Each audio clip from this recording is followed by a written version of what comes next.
ক টাকা দিল? ডেমোক্রেসি নামে ছাপ্পা পকেট খালি। বাবা যা টাকা 30 টাকা।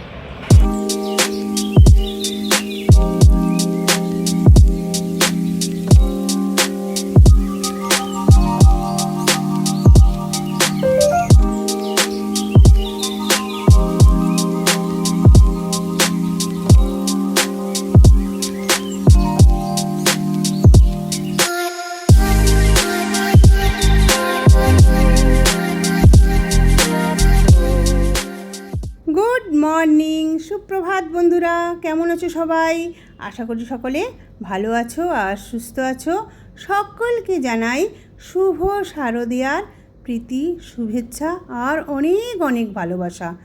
আকাশটা দেখলে কি সুন্দর, কে ভাববে কালকে মুষলধারে বৃষ্টি হয়েছে। পুজোর সময় এরকম বৃষ্টি হলে কারো মন মেজাজ ভালো থাকে?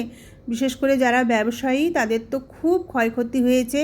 জল জমা হয়ে গেলে যা অবস্থা হয়।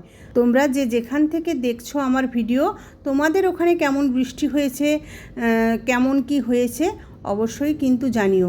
সবাই ভালো থেকো আর সুস্থ থেকো। আর আমাদের প্রাণের প্রিয় এই উৎসব তোমরা সবাই ভালোভাবে কাটিও। ঠাকুরের কাছে প্রার্থনা করি আর যেন না বৃষ্টি হয়, সবাই যেন খুব আনন্দে এই উৎসবটা পালন করে। তো চলো, সকাল সকাল নিয়ে বসে পড়েছি আমার ঠাকুরের সিংহাসনটা পরিষ্কার করতে। বছরে এই একবার পুরোটাই একদম ঠাকুরের সিংহাসন সরিয়ে একদম পুরো পরিষ্কার হয়। তো এমনিতেই মানে ওপর পরিষ্কার হয়, এইভাবে একদম ঠাকুরকে নামিয়ে বছরে এই একবারই পরিষ্কার করি আমি, কারণ সবসময় তো ঠাকুর নামানো যায় না। তাই আমাদের ঘরদোর পরিষ্কার পরিচ্ছন্ন হয়েছে, ঠাকুরের না করলে হয়? তো তাই সকাল সকাল নিয়ে বসে পড়েছি, কারণ এরপরে না আর সময় থাকবে না। কারণ আজকে বৃহস্পতিবারের এটা দেখাচ্ছি, আজ বৃহস্পতিবার, এমনি ঘট বসাবো, তারপরে দুর্গাপূজা পড়ে যাবে, তখন আর ঠাকুর আমি সরাতে পারবো না।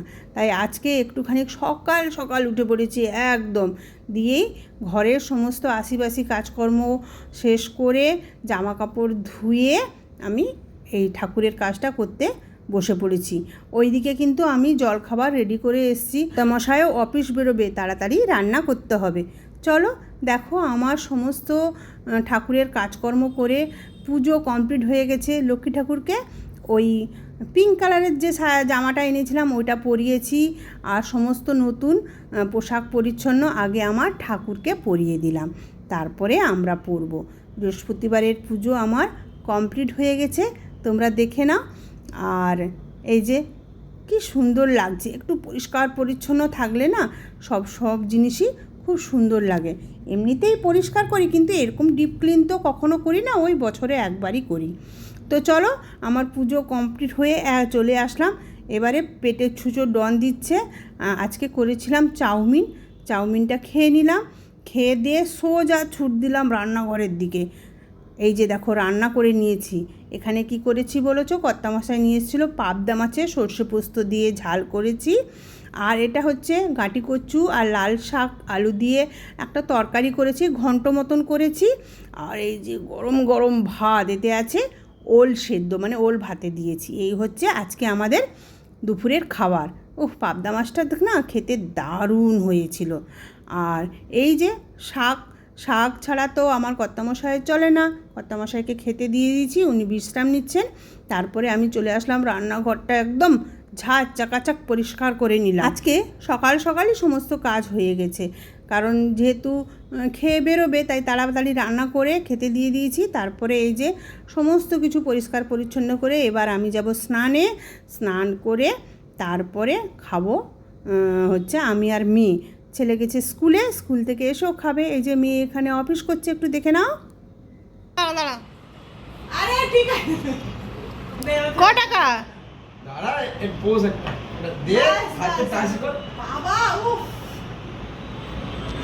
নে ক টাকা দিল দেখা দিদি?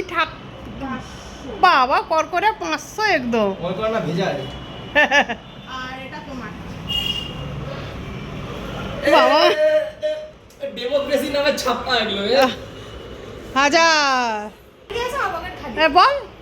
আমার কি আছে আমার পকেট খালি? বাবা যা টাকা দিয়েছিল সব শেষ। বাবা ক টাকা দিয়েছিল ঠাকুর দেখতে? ঠাকুর দেখতে বল। ঠাকুর দেখতে 1000 টাকাই দিয়েছে। ঠাকুর দেখতে 1000 টাকা দিয়েছে? হ্যাঁ, জামা কিনতে 5000 টাকা দিয়েছিল, যেটা শেষ হয়ে গেছে। ঠাকুর দেখতে 1000 টাকা আমাকে দিয়েছে, কিন্তু আমার তো সব বেরিয়ে গেল সবাইকে দিতে দিতে। তোর বেতন চলে আসলো আবার দিয়ে দিবি। দেরি আছে, পরের মাসে আসবে। ঠিক। তুমি তো খরচা করো।